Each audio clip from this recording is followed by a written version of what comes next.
अस्सलाम वालेकुम नाज़रीन, प्रोग्राम क्लैश में खुशामदीद। मेरा नाम है आयशा यूसुफ। नाज़रीन, आज का पहला टॉपिक इंतहाई अहम टॉपिक होगा। इस्लामाबाद हाई कोर्ट में राना शमीम के एफिडेविट से मुतालिक तौहीन अदालत की कार्रवाई हुई और आज फाइनली जिसका इंतज़ार किया जा रहा था, जिस हल्फनामे का, वो अदालत में पेश कर दिया गया और वो अदालत के सामने खोल कर रख दिया गया, जिसके बाद बड़े अहम रिमार्क्स जो हैं वो इस्लामाबाद हाई कोर्ट की जानिब से दिए गए। कई सवालात भी उन्होंने पूछे जबकि उनकी जानिब से इस तरह से बात की गई, जो रेजिडेंट एडिटर हैं उस अखबार के जिसमें ये एफिडेविट छपा था, उसमें उनसे ये पूछा गया इस्लामाबाद हाई कोर्ट की जानिब से कि मफाद आमा के लिए अगर कोई भी आपको एफिडेविट लेकर, ख़ास तौर पर उन्होंने कुलभूषण यादव का नाम लिया, अगर कोई भी आपको इस तरह का एफिडेविट लेकर दे देगा तो क्या आप वो छाप देंगे। इसके अलावा बड़ी अहम बातें आज की समात में की गई हैं और 7 जनवरी की तारीख मुकर्रर की गई है कि फ़र्द जुर्म उस दिन आयद की जाएगी। पहला हमारा टॉपिक आज का ये होगा।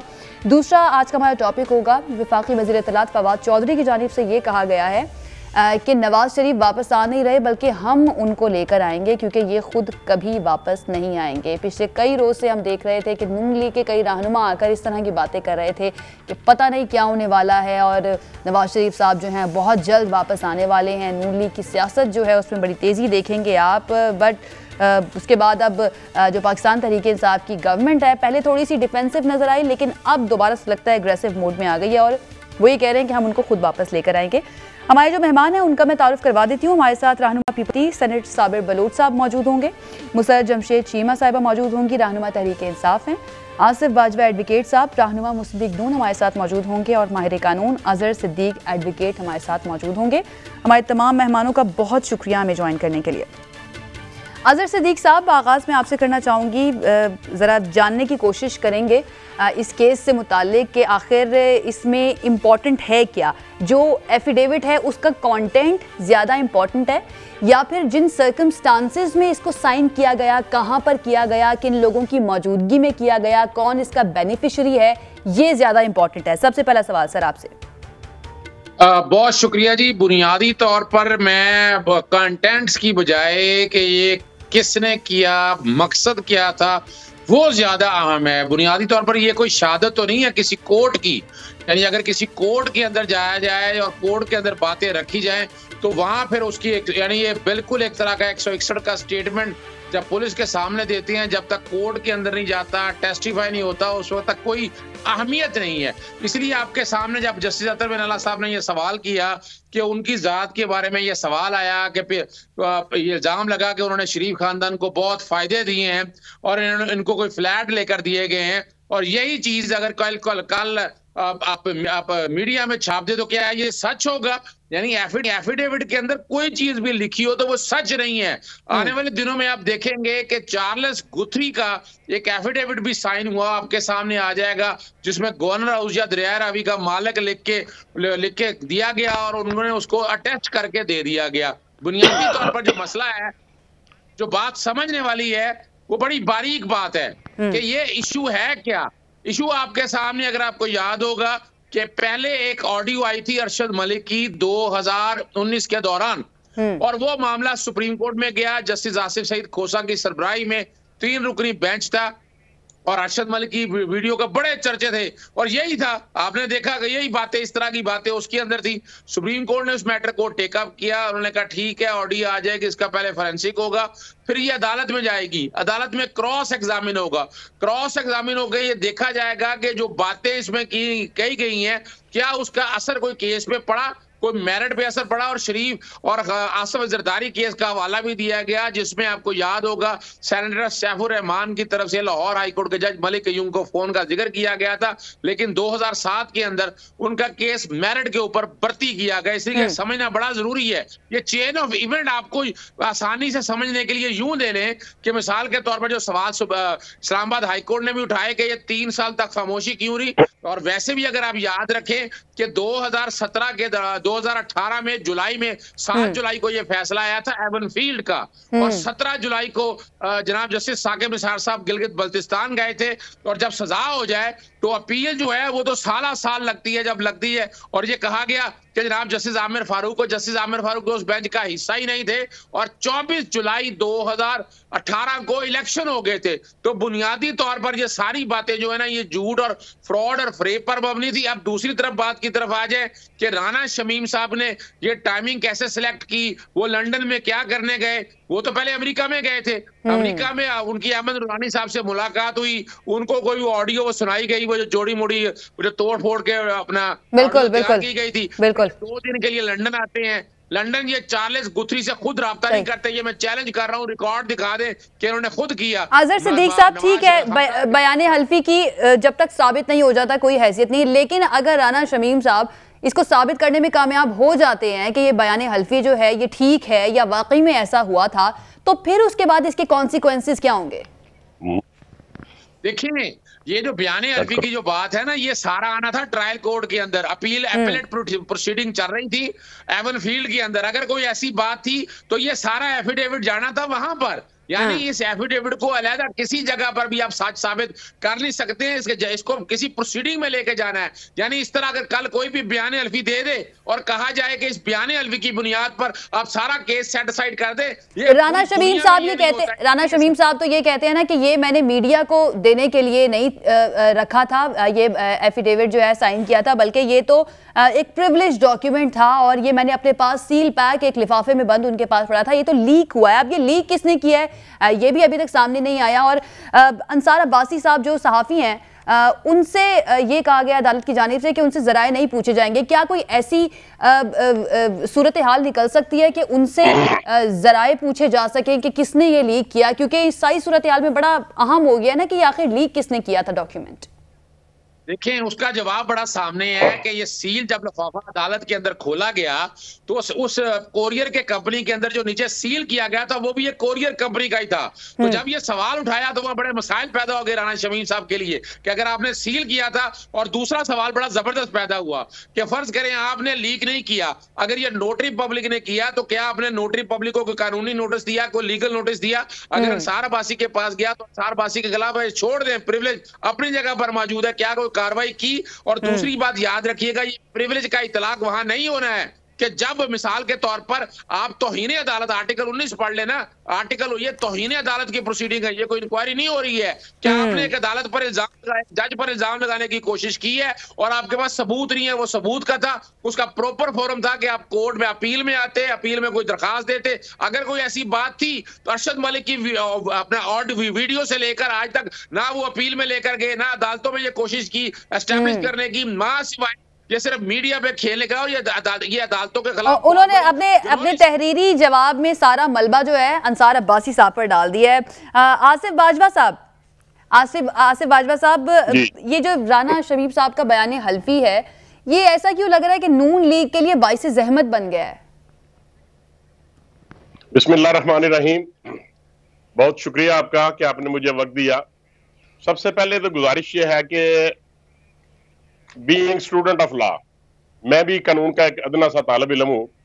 इस वजह से मैं अर्ज ये करना चाहता हूं कि जो मामला ऑनरेबल हाई कोर्ट में या किसी भी कोर्ट ऑफ लॉ में सब जुडिस हो, उसमें हमें कमेंट करते वक्त अल्फाज का चुनाव बेहतरीन अंदाज में करना चाहिए ताकि ऑनरेबल कोर्ट का जो वकार है उसमें कोई आंच ना आ जाए, कोई गलती कोताही की गुंजाइश उसमें नहीं होनी चाहिए।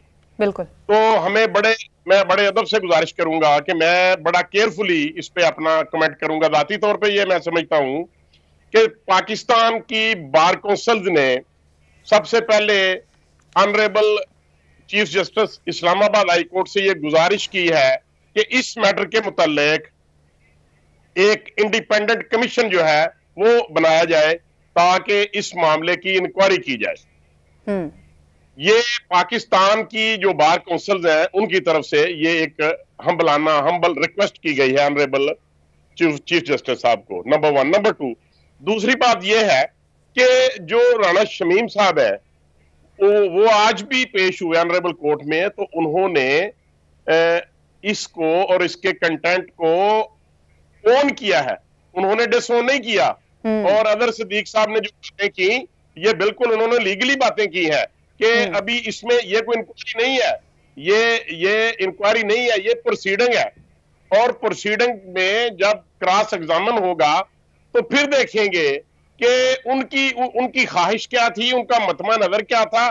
और जो बात करते हैं कि इंसार अब्बासी साहब को या मीर शकील रहमान साहब को उनको नोटिस क्यों नहीं भिजवाया, या जिस वकील से नोटराइज्ड हुआ उसको उन्होंने नोटिस क्यों नहीं दिया।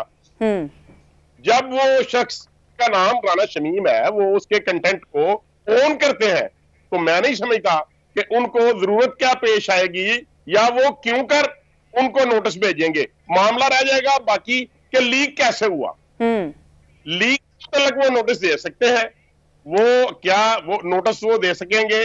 देखें, जब अंसार अब्बासी साहब ने उनसे इस एफिडेविट के मुतल्लिक पूछगिछ की तो उन्होंने उसको ऑन किया। उन्होंने ये नहीं कहा कि आपको किस तरह लीक हुआ, आपको किस तरह इसकी कॉपी मिली।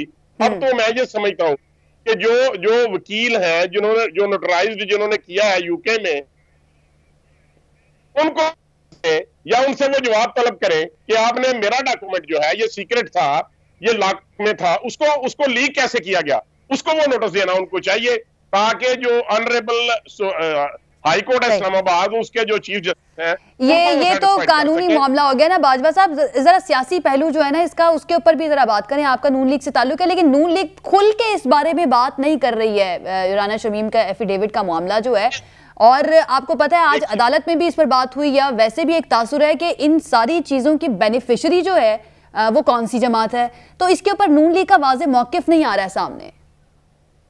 मैं अर्ज करता हूं मैं जाती तौर पे ये समझता हूं, जो कि बीइंग पॉलिटिकल वर्कर, के मियां नवाज शरीफ साहब के केसेस में कभी शौकत सिद्दीकी साहिब की स्टेटमेंट आती है, कभी अरशद मलिक जज साहब हैं जो उनकी वीडियोस जो हैं वो लीक होती हैं, और कभी राना शमीम साहब जैसे जज जो हैं उनका भी ये एफिडेविट जो लीक हुआ है। तो हमारे ऊपर तो जानबूझ के इल्जाम तराशी की जाती है। आप इन मामलों को लेकर अदालत में क्यों नहीं जाते, इस्तेमाल क्यों नहीं करते? ये सबूत है ना, मतलब बेगुनाही के सबूत है, या जो ज्यादती हुई नून लीग की क़यादत के खिलाफ, उसको अदालत में लेकर जाएं। आप लोग इनकी बेस पर रिलीफ क्यों नहीं मांगते अदालतों से? ऐसा लगता है कि इसको पॉलिटिकल नैरेटिव के लिए यूज किया जाता है इन चीजों को, ऐसा तासुर नजर आता है। कतई तौर पे पार्टी का कोई ऐसा प्लान नहीं है कि हम इसको मिसयूज करें या कोई विक्टिमाइजेशन की बात है, चूंकि हमारे खिलाफ तो गुज़िश्ता 3 साल से मीडिया ट्रायल भी किया जा रहा है, जिसको हम फेस कर रहे हैं। और जब प्रॉपर वक्त आएगा, जब जिस तरह अदर सदीक साहब कह रहे थे कि जब ट्रायल होता है तो फिर पता चलता है, तो जब प्रॉपर वक्त आएगा हम इन तमाम एविडेंसेस को इंशाल्लाह जो मुतलका कोर्ट्स होगी वहां पे पेश करेंगे। ठीक है, आपका पॉइंट आ गया। मुसर्रत साहिबा, फवाद चौधरी साहब जो हैं उन्होंने कहा कि राना शमीम ने अपना बयान हल्फी नवाज शरीफ साहब की मौजूदगी में दस्तखत किया, लेकिन आज राना शमीम साहब ने इसकी तरदीद कर दिया। उन्होंने कहा कि मैं अकेला ही था जिस वक्त कि मैंने दस्तखत किया। तो हुकूमत क्यों फरीक बन रही है इस मामले में? बिस्मिल्लाहिर्रहमानिर्रहीम। बहुत शुक्रिया आयशा। हुकूमत इसमें फरीक नहीं बन रही। अब देखें, आज आपका जो टॉपिक है उसमें आप डिस्कस ही इस इशू को कर रहे हैं, और फिर उसके बाद नवाज शरीफ साहब का आना, और ये तो फिर जब हमें पूछा जाएगा, प्रेस कॉन्फ्रेंस होगी, जब हमसे सवाल किया जाता है तो उसका जवाब तो हम देंगे। अगर हम जवाब नहीं देंगे तो उसको भी समझा जाएगा कि गवर्नमेंट घबरा गई है, वो तो इसके ऊपर बात ही नहीं कर रहे। इंपॉर्टेंट चीज ये है कि हमारे मुल्क की सबसे बड़ी जो ट्रेजेडी मैं समझती हूँ, अलमिया समझती हूँ, वो ये है कि क्या ये टॉपिक फर्ज करें कि मुझे ये बताएं, मैं 2-3 सवाल पूछती हूँ कि राना शमीम साहब के एफिडेविट को सपोज फर्ज करें कि अगर ठीक भी मान लिया जाए, तो गुज़िश्ता 3 साल से वो क्या स्लीपिंग जोन में थे, या वो आईसीयू में थे, या वो कोमा में थे कि उन्हें ये सब कुछ याद ही नहीं रहा। और अचानक ऐसा क्या हुआ कि वो ये जो एफिडेविट है इसको जाके लंदन में साइन करते हैं? क्या वो लंदन के रिहायशी हैं, या वो भी ट्रीटमेंट के घर से वहां पे गए थे? फिर जो इनकी जो लोकेशन पाई जा रही है, देखें मीडिया आजकल के दौर में कोई भी चीज छुपी नहीं रहती। इसमें ये बड़ी हम खुद सारे अहमक लग रहे हैं इस चीज को डिस्कस करते हुए कि ओपन एंड शट स्टोरी है कि ये मुस्लिम लीग नून के नायब सदर रह चुके हुए हैं, वुकला विंग के सिंध के। फिर खैर से जो उनके बेटे साहबजादे ने, राणा साहब के जो वकील भी हैं, जिस तरह से एप्पल जूस पीते हुए नेशनल चैनल के ऊपर जो कुछ उन्होंने माशाल्लाह से तबाजमाई की कि ये तो प्रेसिडेंट भी उन्होंने बनना था, ये आगे बनाया जाएगा, वो क्यों नहीं बन सकते। तो ये सारा जो गोरख धंधा है, ये ओपन स्टोरी है, जिसमें बड़ी बदकिस्मती ये है कि ये जो सिसिलियन माफिया है, ये हमारे मुल्क की सबसे बड़ी कोर्ट, ऑनरेबल कोर्ट को एक तो ज्यादती ये कि उनको जिस तरह से ये डॉज करके और अपने आप को कानून से बालातर समझ के धोखाधड़ी के साथ ये लंदन यात्रा के लिए तशरीफ फरमा है, और ट्रीटमेंट की गर्ज से जिस तरह मनी ट्रेल नहीं आई, उसी तरह उनकी ट्रीटमेंट की ट्रेल भी नहीं आई। और आज तमाम टॉक शोज आप नेशनल चैनल उठा के देखो, 5 बजे से लेकर के 11 बजे तक यही डिस्कस हो रहा है, राना शमीम और नवाज शरीफ साहब की आनियां और जानियां। हमें, मेरा ये ख्याल है कि इन तमाम चीजों से निकल के कंस्ट्रक्टिव चीजों को डिस्कस करना चाहिए, और जो भी फैक्टर्स वो किसी भी सियासी जमात से रिलेटेड हों, जो माफिया का किरदार अदा कर रहे हों, इंक्लूडिंग ऑल मैं बात कर रही हूं, उनको, तमाम सोसाइटी को सबसे पहले कंडेम करना चाहिए, इस तरह के एक्ट्स को कंडेम किया जाना चाहिए, और we should give a damn to it कि हम इस चीज की परवाह नहीं करते। जो भी कानून से अपने आप को बालातर समझता है, कानून को अपना ताबे करने की परवाह करनी तो बनती है ना मुसर्रत साहिबा, जब मुल्की इदारे जो हैं उनके ऊपर इस तरह से बातें की जाए, उनको मलाइन किया जाए, तो फिर सबका परेशान होना तो बनता है ना। आप मेरा पॉइंट नहीं समझी। जी आप मेरा पॉइंट नहीं समझी। जी कि फिर मुझे ये बताएं कि क्या जो आपके मुल्क, पूरी दुनिया में ये काम अंडरवर्ल्ड भी अब नहीं करती, मुहज्जम मुआशरों में, जो एक इस मुल्क की सो कॉल्ड सियासी जमात जिस चीज के ऊपर लगी हुई है, you know the very famous media cell, जिसको मरियम नवाज चलाती रही, हर दिन एक ऑडियो टेप आती है, और फिर ये किस तरह से मुअज़्ज़िज़ीन बन के बैठे होते हैं। बाहर के मुआशरों में, सुलझे हुए मुआशरों में ऐसे लोगों को कोई मुअज़्ज़ज़ नहीं समझता, उनको मुअज़्ज़ज़ ट्रीट नहीं किया जाता। नंबर 1 वो जो करप्ट हो, जो चोर हो, जिनके ऊपर सारी चीजें साबित हो जाएं, या वो अपने आप को इनोसेंट साबित ना कर पाए, जैसे कि ये अपनी मनी ट्रेल ना दे सके, अब केसेस का सामना ना कर सके, बाहर चले गए, और आज इदारों को मिलान करने के लिए, तो हमें इनको उसी तरह से ट्रीट करना चाहिए, तभी हम आगे बढ़ेंगे, और फिर हमारे मुल्क की जो मामलात हैं वो आगे बढ़ेंगे, एड्रेस होंगे। लेकिन यहाँ पे सितम ज़रीफी ये है कि जो जितना बड़ा ब्लैकमेलर है वो उतनी बड़ी पोजीशन पे पहुंचता है इस मुल्क में, वो बड़े बड़े इदारों को अपने ताबे करने के लिए ब्लैकमेलिंग के लिए वीडियोस भी बनाता है, ब्लैकमेलिंग भी करता है, इस तरह के एफिडेविट भी वजूद में आ जाते हैं, और फिर उसके बाद अगला चीज ये कि उनको डिस्कस किया जा रहा था। ठीक है, आपका पॉइंट आ गया। साबिर बलोच साहब भी हैं, उनको भी शामिल गुफ्तगू करूं। साबिर साहब, सबसे पहले तो बड़ा शुक्रिया आपके पेशेंस का, आपने सारे मेहमानों को सुना। ये बताइएगा, पीपल्स पार्टी जो है इस सारे मामले में खामोश तमाशाई बनी हुई है, हालांकि नून लीग के ऊपर काफ़ी बातें की जा रही हैं, काफ़ी सख्त बातें भी की जा रही हैं, और उनको माजी में जो कुछ नून लीग करती रही है, जिस तरह से अदलिया का इस्तेमाल किया गया, इस बारे में बात कर रही है पीपल्स पार्टी। तो इस मामले पर क्या है पीपल्स पार्टी का मौक़िफ़, क्या समझती है? अगर ये साबित हो जाता है कि वाकई में जो हल्फनामा उन्होंने दिया है वो ठीक है और ऐसा ही हुआ था, तो फिर पीपल्स पार्टी का क्या मौक़िफ़ होगा, क्या कहेंगे आप? कहाँ स्टैंड करती है इस मामले में पीपल्स पार्टी? आशा देखें, बात तो सही है कि ये मामला सब जुडिस है, लेकिन अब चूंकि यानी मामला यानी टॉक ऑफ द टाउन बन चुका है, तो हर शख्स इस पे अपनी बात तो करेगा ना।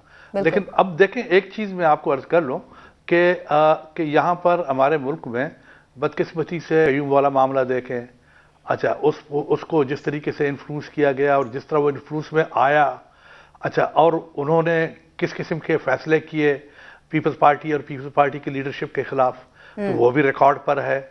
अच्छा, अब दूसरी बात है कि ये कहना कि जी के जस्टिस राणा ने 3-4 साल कहाँ कोमा में थे या कहाँ थे, वो क्यों आए हैं सामने, तो देखो बात यह है कि कोई टाइम फैक्टर नहीं है इन चीज़ों का।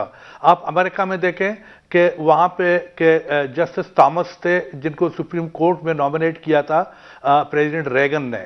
अच्छा, वहाँ का एक तरीक़ाकार यह है कि जब भी प्रेसिडेंट नॉमिनेट करता है किसी जज को सुप्रीम कोर्ट का, तो उसकी हियरिंग होती है बाकायदा सेनेट स्टैंडिंग कमेटी के सामने। तो वहां सेनेट स्टैंडिंग कमेटी के सामने 20 साल के बाद एक खातून आई और उसने कहा कि जनाब कि मेरे साथ इसने ज्यादती की है। तो लेकिन वहां किसी ने नहीं पूछा उससे कि भाई आप 20 साल के बाद आए या 10 साल के बाद आए। तो बात यह है कि अब वो शख्स जो कहता है, जिसने कहा है, वो दैट मैटर, वो वैल्यू रखता है। उसको आप छोड़ दें कि जी के उसका बेनिफिट किसको जाता है या नहीं जाता है। वो कहता है कि वो एक मेरे सर पे एक बोझ था, मेरे सामने एक बात हुई थी और उसने इन्फ्लुएंस करने की कोशिश की, तो मैंने ये बात कर दी। तो इस पर बात यह है कि आपने बड़ी अच्छी बात की, आपने जो मोहतरमा से एक बात पूछा कि भाई गवर्नमेंट का इसमें क्या है, वाई गवर्नमेंट इस बात को इतना क्यों सीरियस ले रहा है, वाई गवर्नमेंट के वज़रा जो ना इस बात के क्यों पीछे पड़े हुए हैं। ये तो ऐसी बात है कि यानी लगता है कि हुकूमत जो है ना वो समझता है कि भाई कि इसमें उनकी कोई बुराई सामने आएगी या उनकी कोई बात ऐसी सामने आएगी या उनको नुकसान हो गए, उनको हार्म होगा। भाई आप छोड़ दें, ये मामला कोर्ट में है। अच्छा, और ऐसे कोर्ट में है कि जहां पर जस्टिस नसर मिनल्ला वो एक हाईली रिप्यूटेड जज हैं, उसके फैसले जो ना मैंने और आपने सबने देखे वो किसी के उसमें नहीं आते। लेट जस्टिस साहब टू डिसाइड कि वो क्या करते हैं क्या नहीं करते। लेकिन ये कहना कि जी कि वो गलत कहता है, मेरे ख्याल में कि जो हमारे जो सुप्रीम कोर्ट के जो चीफ जस्टिस साहब थे, अब तो वो चीफ जस्टिस नहीं रहे, अब वो मेरी तरह और आपकी तरह एक ऑर्डिनरी शख्स है। अब उस पर वो बातें लागू नहीं होती या वो बरात उसको नहीं मिलती लीगली कि जो उसको एज ए चीफ जस्टिस जो है ना वो मिलती थी। अब वो एक आदमी है, एक आम शहरी है, उसको करने दो, उसको जो है ना अगर उसने ये कुछ किया है तो it should be punished for that. He too कि वो किसी जज को जो है ना किसी के खिलाफ वो करे, इन्फ्लुएंस करे। तो मैं समझता हूं कि इन बातों को हुकूमत डेलिबरेटली और स्पेशली वो अपने जो इनके जो हैंडपिक्ड हैं इसके इमरान खान साहब के, कि रोजाना आके जनाब बड़े बड़े लीडरों को, बड़े बड़े लोगों को, उनको जो रिडिक्यूल करने की कोशिश करते हैं। आई थिंक उनको इमरान खान अगर इसमें इन्वॉल्व ना होते तो उनको शटअप कॉल दे देते, let the matter decide by the court. ये मेरा ख्याल है, मैं नहीं कह सकता हूं कि ये हकीकत है या ये गलत है, ना मैं ये हकीकत कह सकता हूं ना गलत कह सकता हूं। पीपल्स पार्टी इस मामले में, चूंकि पीपल्स पार्टी खुद विक्टिम रही है, खुद जजेस की यानी उनके टेप आपको पता है जस्टिस कयूम के और दूसरे जजेस के, कि उन्होंने पीपल्स पार्टी के खिलाफ, मोहतरमा के और आसिफ जरदारी खान साहब के खिलाफ किस किस्म के जो ना साजिशें की है। Anyhow we are waiting कि जस्टिस कब आएगा और उसका बेनिफिट जिसको मिलेगा उसको मिलेगा और उसको मिलना भी चाहिए। इंतजार कर रही है पीपल्स पार्टी। ठीक है, यहाँ पे एक ब्रेक लेते हैं और ब्रेक से वापस तो अपने जो मेहमान हैं उनसे ये जानने की कोशिश करेंगे कि क्या नवाज शरीफ साहब वाकई वापस आ रहे हैं, क्योंकि आज मैं सुन रही थी एक इंटरव्यू में जावेद लतीफ साहब ये कहते थे कि चंद हफ्तों में नवाज शरीफ साहब वापस आ जाएंगे, जबकि दूसरी तरफ शाहिद खाकान अब्बासी साहब जो है उन्होंने ये कहा था कि ये जो लीडर्स ये बातें कर रहे हैं कि नवाज शरीफ साहब वापस आ रहे हैं, ये उनकी ज़ाती राय है, इस बारे में अभी तक कोई फैसला नहीं हुआ है कि वो वापस कब आएंगे। एक ब्रेक के बाद इस पर बात करेंगे, स्टे विद अस। ब्रेक के बाद खुशामदीद। नवाज शरीफ साहब वापस आएंगे या नहीं आएंगे, ये मामला जो है अब मुअम्मा बन चुका है। अब हुकूमत जो है उनकी जानिब से कहा गया है कि हम खुद उनको वापस लेकर आएंगे। किस तरह से वापस लेकर आएंगे, इस सिलसिले में हुकूमत की जानिब से क्या किया जा सकता है। और जब मुस्लिम लीग नून के रहनुमाओं की जानिब से ज़रा ऐसा माहौल बनाया गया कि बस आने वाले हैं नवाज शरीफ साहब, तो पहले हुकूमत जो है वो थोड़ी सी हो सकता है हमें गलत लगा हो, लेकिन थोड़ी डिफेंसिव नज़र आई। लेकिन उसके बाद जो अब फवाद चौधरी साहब है उन्होंने ये कहा कि हम उनको खुद वापस लेकर आएंगे। अजहर सिद्दीक साहब, हुकूमत नवाज शरीफ को वापस लाने का ऐलान कर रही है, क्या कानूनी तरीक़ाकार हो सकता है, किस तरह से उनको वापस लेकर आया जा सकता है? बहुत शुक्रिया। सिर्फ एक बलोच साहब की एक बात का जवाब दे दूं, हुकूमत वक्त की जिम्मेदारी होती है कि अदालतों के मामले में अदालतों पर अगर बेजा इल्जाम लगाए जाएं उन्होंने आकर प्रोटेक्ट करना होता है और ये जिम्मेदारी है।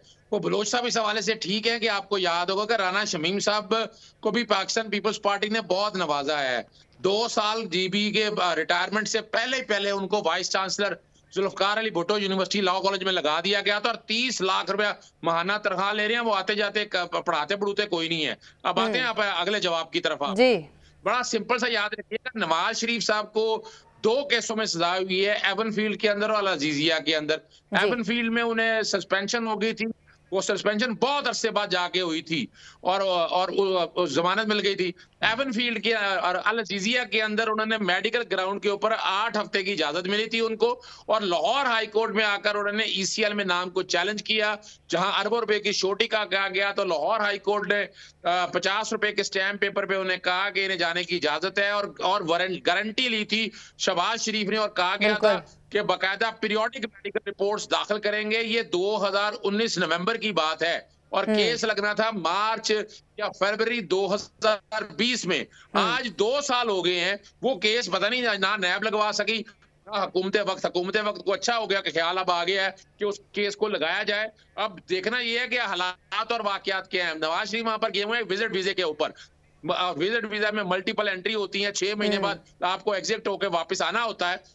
यहाँ जो कि कोरोना आ गया, कोरोना की वजह से वहां ठहर गए, और मामला अब उनका चला गया फर्स्ट ईयर ट्राइब्यूनल के पास, कि जहां उनकी जो पासपोर्ट चुके यहाँ खत्म हो चुका है उनका वीजा के कॉन्टेक्स्ट में, और ये एफिडेविट जितना भी ये बनाया गया है इसका मकसद था वहां पर इस्तेमाल करने के लिए ताकि वीजा में एक्सटेंशन मिल सके, जो कि मेडिकल ग्राउंड के ऊपर वहां पर नहीं ठहरे। ना वहां उन्होंने इलाज कराया, ना पीरियोडिक रिपोर्ट्स, डेविड लॉरेंस के अलावा किसी की रिपोर्ट, ना किसी अस्पताल में गए। आज देखे ना, आज बातें हो रही हैं डीलों की, आने जाने की, इसका मतलब है मेडिकल ग्राउंड कोई नहीं है उनकी। यानी ये सब लोगों को तो ये कहना चाहिए कि मियां नवाज शरीफ साहब तो मेडिकली अनफिट हैं, वो यानी ये जो मैं बात समझ रही हूँ, आप जो बात कर रहे हैं उससे जो मुझे समझ आ रही है कि वो जो एफिडेविट की बात है वो इस्तेमाल हुए, राना शमीम साहब इस्तेमाल हुए उस एफिडेविट के लिए। यही बात आज अटॉर्नी जनरल ऑफ पाकिस्तान ने भी अदालत में किया है कि राना शमीम साहब को मान लेना चाहिए कि वो इस्तेमाल हुए और उनको माफी मांग लेनी चाहिए। उसके बाद मैं अदालत में कहूंगा कि ठीक है, इनके खिलाफ कार्रवाई ना करे। यही बात आप कर रहे हैं?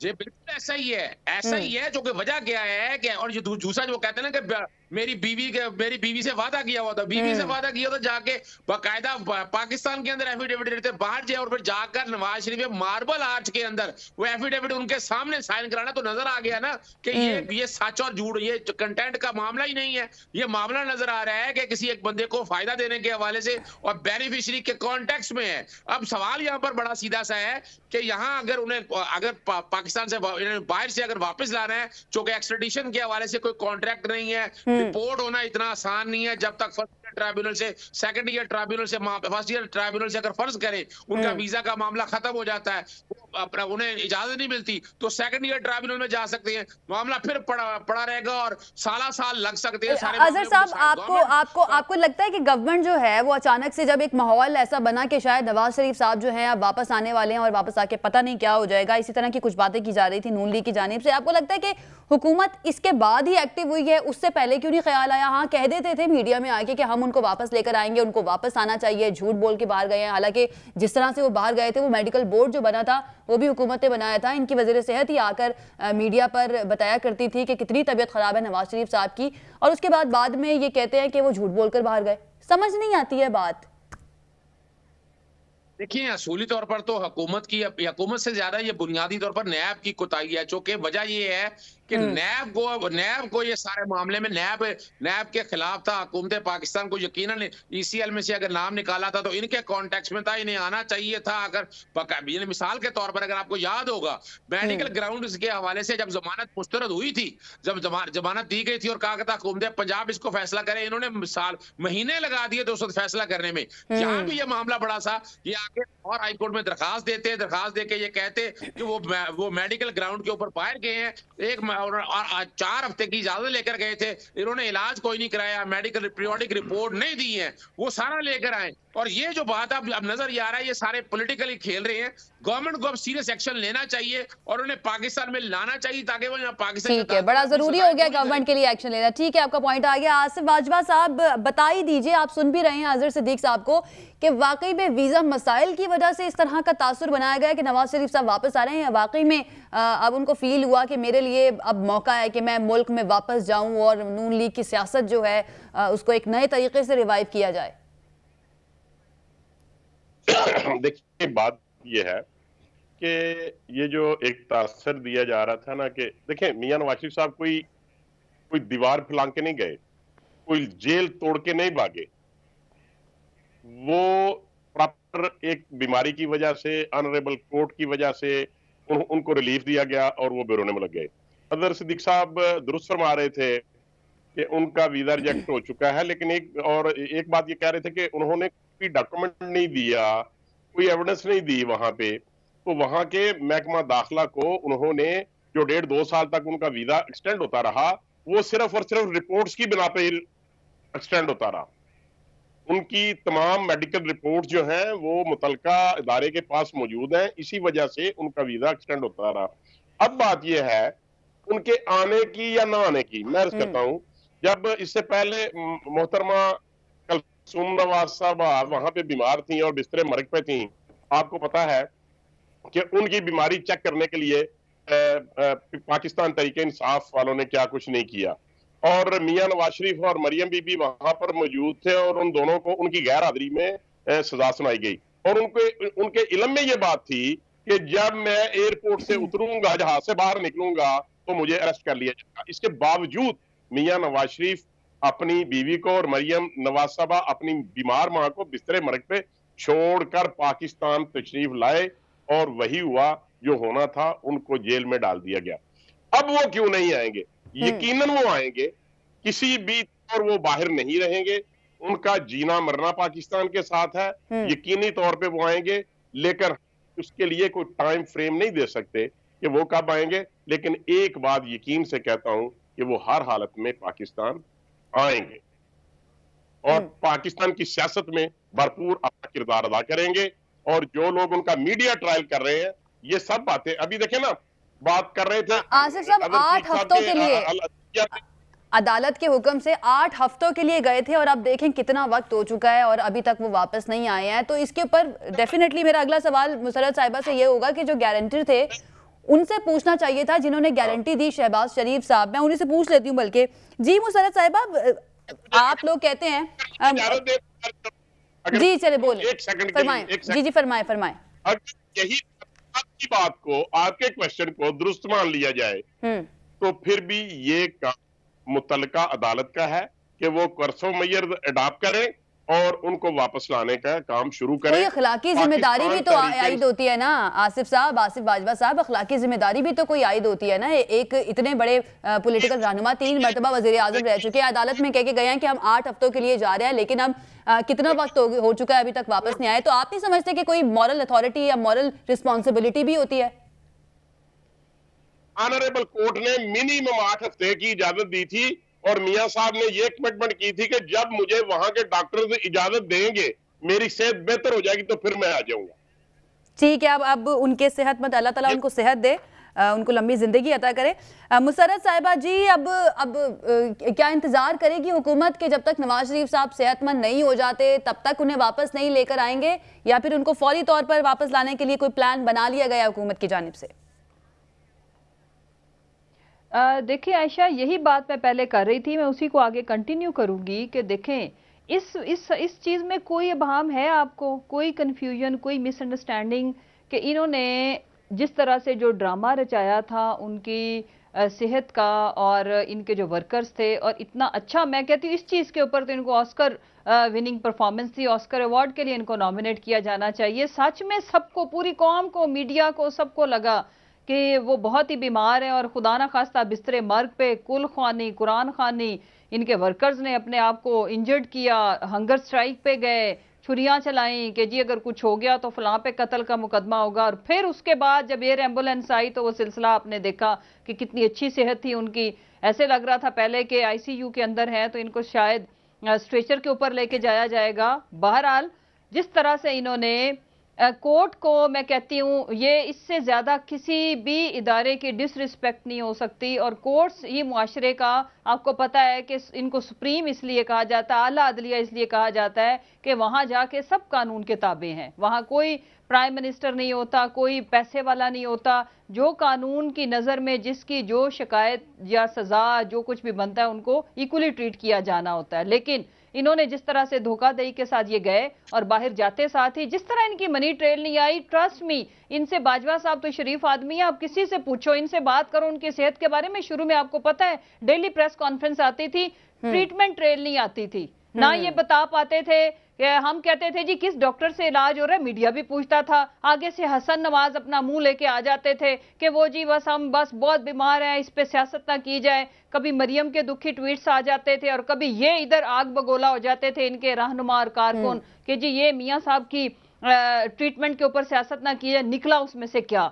बिल्कुल उसी तरह ही धोखा निकला, फ्रॉड निकला और इन्होंने इस मुल्क की अदलिया का मजाक उड़ाया, बल्कि तौहीन की। फिर अब बात कर लेते अभी जी, आजकल जी टॉक ऑफ द टाउन बना हुआ है कि जी उनकी वो तो बड़े बहादुर। देखें बीबी, इन्होंने आना तब है जब इनको लगेगा कि वो इनको वहां से बेइज्जत और जलील करके निकालेंगे। दे आर ट्राइंग कि ये अपना एक स्टैंड कर पाए। मुसर्रत साहिबा, आप ये कह रही है कि धोखा देकर ये बाहर गए। मुझे सवाल भी करने देना, मैंने आपको टाइम दिया ना आपका जवाब देने का। ये धोखा देकर बाहर गए और आकर जिस तरह से कहा गया कि बहुत ही ज्यादा बीमार है, उस वक्त मेडिकल बोर्ड किस हुकूमत ने बना के दिया था? उन डॉक्टर से भी पूछा जाए कि वाकई ये इतने ज्यादा बीमार थे? वज़ीर सेहत जो है यास्मीन राशिद साहिबा, मुझे याद है कि किस तरह से वो प्रेस कॉन्फ्रेंसेस में बताती थी कि वाकई में उनकी तबीयत बहुत ज्यादा खराब है। उनसे भी पूछा जाए ना कि वाकई में खराब थी या फिर नहीं थी, क्योंकि अगर उनके बयानात को देखा जाए तो वाकई में खराब थी, इसलिए वो बाहर चले गए। अब आप लोग ये कहते हैं कि वो धोखा देकर बाहर गए। अच्छा, मैं इसके ऊपर भी आती हूँ। इसके ऊपर भी बड़े टॉक शोज हुए उन दिनों, आपको पता है महीनों बल्कि होते रहे, और इसके ऊपर भी काफी ज्यादा हमने अपनी तरफ से ये कि देखें ये तो बात सही है कि हमने हमेशा, मैंने ऑनर आके बोला कि जो जिस शख्स की रिपोर्ट्स प्रेजेंट की जा रही थी और वो शख्स जो एयर एम्बुलेंस के ऊपर माशाल्लाह कलाबे मारता हुआ सीढ़ियां चढ़ रहा था, ये दो शख्स थे। एक इंसान के नहीं हो सकता कि ऐसे लग रहा था कि अभी शायद अभी कोई खबर आ जाएगी, खुदा ना खास्ता। और फिर उसके बाद हवा खोरी से, पिज्जा खोरी से जो सिलसिला शुरू हुआ, आपको पता है कि जब भी हम इनसे ट्रीटमेंट का पूछते थे तो आगे से प्रेस कॉन्फ्रेंस आती थी कि जी अब बात कर लेते अभी की। देखें ये तशरीफ इसलिए लाने का ड्रामा इनका रचाया जा रहा है और मीडिया मैनेजमेंट की जा रही है कि मीडिया के ऊपर इस चीज को कि जी वो तो बड़े जुर्रतमंद और बड़े बहादुरी की रकम दास्तान करते हुए मुल्क में वापस तशरीफ ले आए हैं। ऐसा नहीं है। ये अगर इनको, और हम क्या कर रहे हैं ये सवाल हमसे किया जाना चाहिए। हम ये कर रहे हैं कि हमने ऑलरेडी हमारा जो ब्रिटिश गवर्नमेंट है उनको हमने रिक्वेस्ट डाली हुई है, हम फर्दर इसके ऊपर अब इस चीज यानी काम शुरू कर दिया है। ठीक है मुझे साबिर साहब का भी पहले ये एब्सकॉन्डर जो हमारे मुल्क में मोस्ट वांटेड है, इसको वापस किया जाए। इसको लेके हम आएंगे, ये आके अपने केसेस का सामना करें। ये जो एक आम शहरी के ऊपर कानून लागू होता है इनके ऊपर भी लागू होता है। हम इनको चले देर से सही, लेकिन हुकूमत जो है वो इस सिलसिले में अब उसने काम शुरू कर दिया है। ठीक है साबिर साहब, पीपल्स पार्टी की क्या अंडरस्टैंडिंग है इस सारे मामले को लेकर? नवाज शरीफ साहब वाकई में एक सियासी लीडर के तौर पर वापस आना चाहते हैं इस मुल्क के अंदर, या फिर इसके पीछे कोई डील आपको नजर आती है कि कोई डील भी हो सकती है या बातचीत भी हो सकती है? देखिए बीबी, एक बात आपको अर्ज कर लूं कि अब जो इमरान खान और उसके जो ड्रम बीटर्स हैं जो अपना ड्रम पीट रहे हैं, बजा रहे हैं कि जी उसको आ रहे हैं, वो ला रहे हैं, वो लाया जा रहा है, इसको लिखा है, उसको लिखा है, फलाने को लिखा है। लेकिन मैं आपको एक बात बताऊं, ना वो आएंगे ना उसको कोई ला सकता है। अच्छा, सबसे बड़ा इसमें जो, जी बिल्कुल, सबसे बड़ा इसमें जो गुनहगार है वो इमरान खान साहब हैं। इसलिए कि आपने देखा उसने बारहा कहा कि जनाब के कैबिनेट मीटिंग में जब हम ये फैसला कर रहे थे तो मैंने देखा कि वो जो लेडी मिनिस्टर, क्या नाम उसका, कि वो जी मजारी साहिबा, कि वो मजारी साहिबा जो है ना वो रो रहे थे, उसके आंसू निकल रहे थे। अच्छा, और वो गमगीन थे और ये थे और वो थे। अच्छा, दूसरी तरफ से शेख रशीद साहब जो है ना वो भी फरमा रहे थे कि जनाब मेरा वोट भी उसके फेवर में चला गया था, उसके हक में चला गया था, उसको जाने दे। तो जब तो फिर उसको प्राइम मिनिस्टर ने जाने दिया, तो हुकूमत ने जाने दिया है। जब हुकूमत ने जाने दिया है तो हुकूमत के आने ना आने का जो कुछ भी है वो जिम्मेदार तो हुकूमत है ना। अगर फर्ज कर लो कोर्ट से छुट्टी मिली थी जी 8 हफ्तों की, आप छोड़ें जी प्लीज, आप मुझे बात करने दें मोहतरमा, आपको किसी ने इंटरप्ट नहीं किया प्लीज। जी। अच्छा, बात यह है कि बात यह है कि देखें, अब ये कह रहे हैं कि जी कोर्ट ने कोई उसको नहीं दिया था। ये हमेशा ये प्रोरोगेटिव होम डिपार्टमेंट का होता है, हुकूमत का होता है कि वो ईसीएल से नाम निकालता है। और उसको वो चला जाता है यानी मुल्क से। ये सारी जिम्मेदारी इस हुकूमत की है, नाहल हुकूमत की है। इन लोगों को, they are not far sighted people, इन लोगों को मुस्तकबिल का पता नहीं है कि आगे क्या होगा क्या नहीं होगा। वो तो उसकी किस्मत थी, वो निकल गया और इनके हाथ से निकल गया एनी हाउ। अब ये बैठ के पीटते रहे अपने आप को। बहरहाल अब जहां तक पीपल्स पार्टी का और पीपल्स पार्टी की लीडरशिप का ताल्लुक है, हमारा तो जरदारी साहब ने, आसिफ अली खान ने, उसने बिल्कुल वाज़ेह सूरत में एक बात की थी कि देखो कि आप अगर इस मुल्क पे हुक्मरानी करना चाहते हैं, आप सियासत में हैं, आप हुकूमत में आना चाहते हैं, तो आप इस मुल्क के अंदर बैठ के सियासत करें, आप बाहर ना जाएं। अच्छा, पीपल्स पार्टी इसी बारे में थोड़ी सी बात कर लेते हैं। पीपल्स पार्टी की सियासत के बारे में, लाहौर में डेरे लगाने जा रही है पीपल्स पार्टी। साबिर साहब, लाहौर में डेरे लगाने जा रही है, तो लाहौर से आगाज करेंगे जी। मैं देखें, अब आप 14 साल 12 साल कैद काटी जरदारी साहब ने, लेकिन उसने कभी भी ये रिक्वेस्ट नहीं की, कभी किसी के सामने हाथ नहीं फैलाया कि जी मुझे इस मुल्क से बाहर जाने दो, कभी भी नहीं। हालांकि वो चाहते तो उसके भी बड़े दोस्त हैं, बहुत उसके जानने वाले हैं, उसके बहुत इस मुल्क के बाहर उसके जो है ना उसका बड़ा कॉन्टैक्ट है, उसके भी लोग हैं, लेकिन उन्होंने किसी की मदद नहीं ली। अब पीपल्स पार्टी वाले तो ये कहते हैं कि जनाब कि आप आए और इस मुल्क में, और ये जो नालायक हुकूमत है इसकी जो ना इसको फेस करें, जिस तरह पीपल्स पार्टी कर रही है, जिस तरह चेयरमैन बिलावल साहब कर रहे हैं। साबिर साहब, एक शॉट आपको सुनवाना है मैंने, अज़मा बुखारी साहिबा का एक बात उनकी सुन ले, वो क्या कह रही हैं। बाउंड्री के अंदर है कि जो मुखालफत कर रहे हैं वो कर रहे हैं। साबिर साहब मेरी भी सुन लेना, मेरी बात भी सुन ले कि वो आए, अगर वो ठीक है, उनकी तबीयत खराब नहीं है, तो यू शुड कम। साबिर साहब को आवाज नहीं जा रही क्या? अपना रोल जो है ना वो प्ले करे और वो इसका हिस्सा बने, हमारे साथ मिलके इस हुकूमत के खिलाफ। उनको आवाज नहीं जा रही है मेरी, तो मैं जो हूं ना दूसरे अपने मेहमान की तरफ बढ़ जाती हूँ। ये बताइएगा आसिफ बाजवा साहब, अब क्या नजर आ रहा है आपको, क्या लगता है अब जिस तरह से हुकूमत कह रही है या पीपल्स पार्टी की जानिब से अब जो कहा जा रहा है कि वो लाहौर से अपना जो है सियासत का एक तरह से दोबारा से आगाज़ करना जा रहे हैं, और जो निचली सतह पर जो कारकुनान मौजूद हैं, जिस तरह से उन्होंने NA 133 में भी ज़बरदस्त परफॉर्म किया था, बड़ा उन्होंने वोट लिया था, तो नून लीग परेशान है इस सिलसिले में कि पीपल्स पार्टी अब लाहौर में आने लगी है, और जिस तरह से बातें की जा रही हैं आजकल पीपल्स पार्टी की जानिब से, उस बारे में आपकी क्या राय है? देखिए, ये एक डेमोक्रेटिक सिस्टम है पाकिस्तान में, और इस जमहूरी दौर में सब लोगों को ये हक हासिल है कि वो पाकिस्तान में, पाकिस्तान के किसी भी शहर में, किसी भी सूबे में, जहां पर भी चाहें वो अपनी पार्टी को काम करने की इजाजत दे सकते हैं, और अवाम के लिए वो अपनी खिदमात पेश करें। अगर अवाम उनको लाइक करेगी, अगर अवाम उनको वोट देगी, तो जो भी उसका रिजल्ट आएगा, और यही पाकिस्तान मुस्लिम लीग नून का बयानिया है कि वोट को इज्जत दो का मतलब यही है कि जो वोटर कहता है, वोटर जहां पे जाना चाहता है उसको आजादी होनी चाहिए, जिसको वो वोटर वोट दे उसके खाते में उसको गिना जाना चाहिए। अगर पाकिस्तान पीपल्स पार्टी के वर्कर जो हैं वो नए सिरे से अगर आ जाए, नून लीग को तो कोई परेशानी नहीं है, बढ़ जाए, नून लीग को तो कोई परेशानी नहीं है, क्योंकि NA 133 में आपका जो उम्मीदवार था, उनका जो वोट थे वो आधे रह गए थे, जबकि पाकिस्तान पीपल्स पार्टी कहां पहुंच गई थी? नहीं, हमारे वोट बिल्कुल आधे रह गए थे, बिल्कुल वोट। देखिए, वो जो रेशो थी कास्टिंग की, वो जरा कम होती है बाई इलेक्शन में, वो बाई इलेक्शन में रेशो कम होती है, इस वजह से कम होती है। लेकिन पीपल्स पार्टी ने 2018 में वहां से 6000 वोट लिए, और उसके बाद बाई इलेक्शन में वो तकरीबन 30 से 34,000 वोटों पर पहुंच गए। आपका जो उम्मीदवार थे उन्होंने वोट लिए 2018 में 90,000, और आपकी जमात पहुंच गई 46,000 पे। तो आपको नहीं लगता इस लिहाज से अगर कंपेयर किया जाए तो काफी ज्यादा फर्क बन जाता है? हमारा वोटर जो है वो हमारे साथ खड़ा है, हमारा वोटर मियां नवाज शरीफ के बयानी के साथ खड़ा है, और हमारा वोटर इंटैक्ट है और पूरा पुरजोश है। अभी बल्दियाती इलेक्शन आएंगे तो आपको पता चलेगा कि जो ग्रास रूट लेवल पे हमारा वोटर साथ खड़ा है, और इससे बढ़ के इंशाल्लाह जो जब परसेंटेज ज्यादा आ जाएगी रेशो क्या, चलें उसके लिए हमें इंतजार करना पड़ेगा बल्दियाती इंतखाबात का। बहुत शुक्रिया, हमारा वक्त जो है खत्म हो गया। हमारे तमाम मेहमानों ने हमें जवाब, तमाम लोगों का बहुत शुक्रिया हमें ज्वाइन करने के लिए। नाज़रीन, ये था हमारा आज का प्रोग्राम। कल एक मरतबा फिर से हाजिर होंगे। अपना ख्याल रखिए, हमें इजाजत दीजिए। अल्लाह हाफिज।